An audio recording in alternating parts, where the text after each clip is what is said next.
আসসালামু আলাইকুম everyone, welcome back to my channel. সবাই কেমন আছেন? আশা করি খুব খুব ভালো আছেন। আমি আল্লাহর রহমতে ভালো আছি। আজকে কিন্তু খুবই মজার একটি রেসিপি, যেটা ইতিপূর্বে আমার কোনো চ্যানেলেই আপনারা দেখেননি। সেটা হচ্ছে বক পাখির মাংস।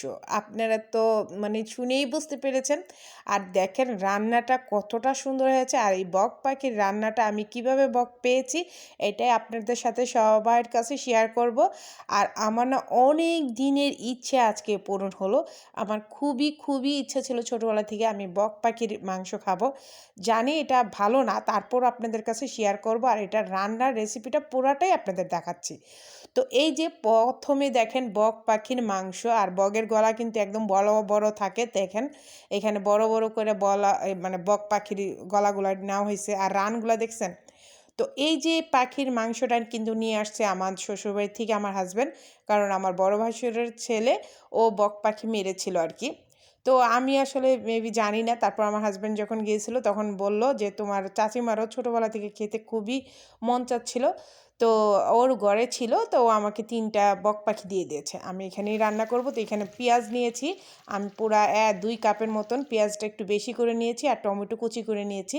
তো আজকে আপনাদের কাছে রেসিপিটা আসলে এরকম দেখানোর কিছুই নেই, নর্মালি আমি রান্না করব, কিন্তু একটু একটু ভিন্ন টাইপের। তো পেঁয়াজের মধ্যে আমি একটু লবণ দিয়ে দিলাম যেন তাড়াতাড়ি পেঁয়াজটা নরম হয়ে যায়। এখানে আদা রসুন বাটাটা দিয়ে দিলাম। আমি 1.5 চামচ করে দিয়েছি রসুন বাটা, আর 1.5 চামচ দিয়েছি আদা বাটা, যেহেতু আমি এখানে 3টা বক। তো আসলে বকটা যখন রান্না করতেছিলাম আমার খেতে খুবই ইচ্ছা করতেছিল। ছোটোবেলা থেকে বক পাখির গল্প শুনছিলাম, কিন্তু খেতে ইচ্ছা করতেছিল। তার জন্য এমন না যে আমি বক পাখিরা মেরে ফেলতে চাইছিলাম। তো এখানে আমি 2টা টমেটো কিন্তু আমি ব্লান্ডার করে দিয়েছি। আপনারা কিন্তু কুচি করেও দিতে পারেন। তা আমি যখন রান্না করতেছিলাম আসলে মেবি আমার কাছে অনেক খারাপ লাগতেছিল, কারণ এই পাখিগুলোর বাচ্চাও থাকতে পারে। তারপর ছোটো ঘর খাবারের একটাই প্রয়োজন থাকতে পারে। তো এটা কিন্তু ঠিক না এভাবে পাখি ধরা, কারণ ওরা আমাদের জাতীয় সম্পদ। হুম। তো এটা করা ঠিক হয়নি, কিন্তু ওর যেহেতু পালা মেরে ফেলা হয়েছে এবং ও ধরা হয়ে গেছে, এটা ঘরে কোটা ছিল সেটাই আমাকে পাঠিয়েছে। সেখানে আসলে আমার কিছু বলার নাই।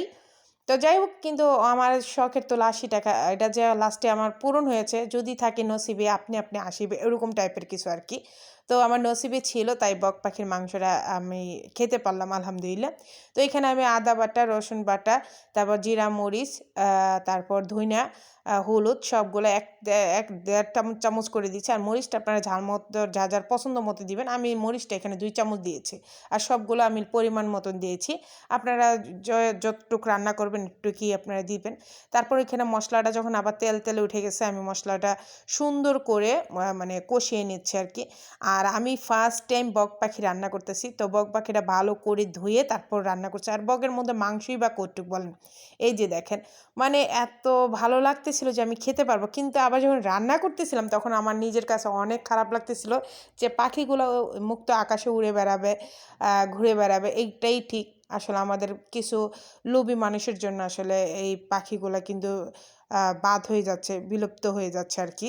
এটা কিন্তু ঠিক না। আর যারা ধরে তাদেরকে হাজারবার নিষেধ করি এই পাখিগুলো ধরবেন না, কারণ পাখিগুলো আমাদের প্রকৃতিতে অনেক সুন্দর কিছু উপহার দেয়। ওদেরকে দেখতেই মাশাআল্লাহ আমাদের খুবই ভালো লাগে।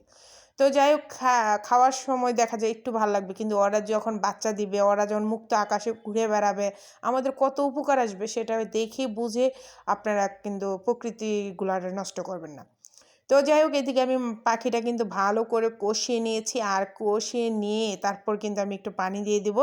আর মশলাটা আমি একটু পরপর জাল কি করতেছি, চুলাটা মিডিয়াম আঁচে রেখে আমি কিন্তু ভালো করে কষিয়ে নিয়েছি।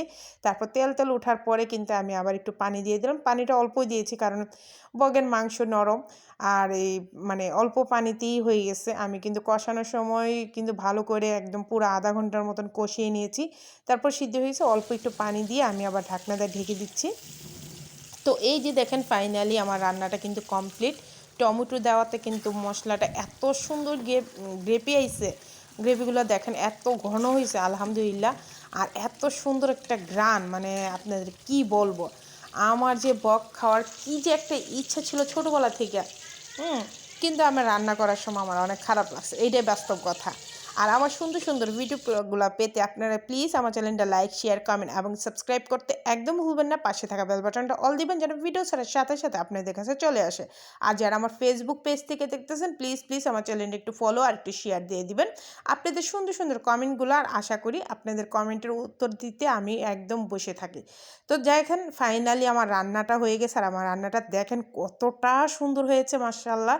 একদম তেল তেল বের হয়ে এই বক পাখিটা রান্না করতে এত ভালো লাগতেছিল, কিন্তু বারবারই বলতেছি আসলে এখানে আমার কোনো হাত নেই। বক পাখি অলরেডি আগে থেকেই মারা ছিল।